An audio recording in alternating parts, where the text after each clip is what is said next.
Ante Petrus with the next question here on NFL Daily. Make sure you're using hashtag NFL. I'm seeing our numbers. They're starting to climb. If you want to get on the show, make sure you super chat. This is a mock trade for me, for my Seattle Seahawks.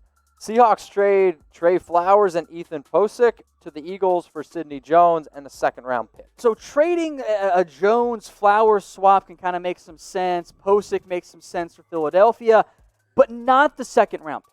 Yeah. There's no way Philadelphia is going to be like, yeah, these two corners that are fairly close. Jones has battled injury issues. We'll take him before Flowers. Flowers may be a little bit better potentially.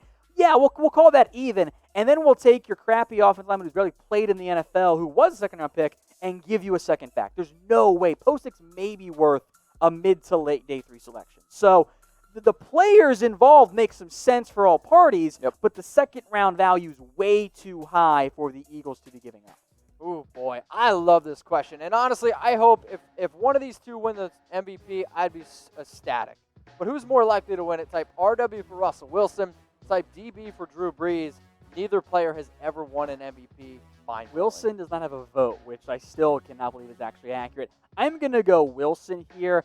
I think at some point I think he wins one. Brees has got, I think, 2 years left, and at this point I think it's a little bit too late for him. If Seattle would just open up the offense and let Wilson put up the numbers he does in the fourth quarter for the entire game, I think he would end up taking home that title. And they'd win more, too. So here's some updated 2020 NFL MVP odds. Russell Wilson at plus 600. Drew Brees at plus 1,600. Both in the top 5 there. I think obviously are both, very favorable to win it. I'm going to vote Russell Wilson, though, and I actually do think he's the guy that wins it this season because there's been reports that the Seahawks are going to open it up a little bit more. Please. Seriously. Well, they also let him sling it. Also, the running backs scare me a little bit, but another year with DK Metcalf. Tyler Lockett's great, and they've been linked to some wide receivers like Josh Gordon or Antonio Brown, so that would be really interesting. So if you guys haven't yet, hit that sub button, type RW or DB for Drew Brees.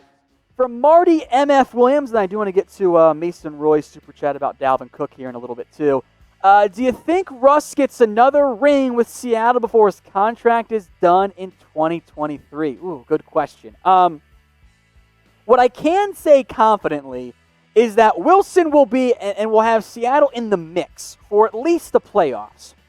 I think for the Seahawks to get there, I think they need at least some semblance of an offensive change. I think they have to find a way to let Wilson throw it more. I mean, we can go back and watch last year's games. It was they ran the ball a lot inefficiently and poorly early, and then they allowed them to air it out, and boom, suddenly things were so much better.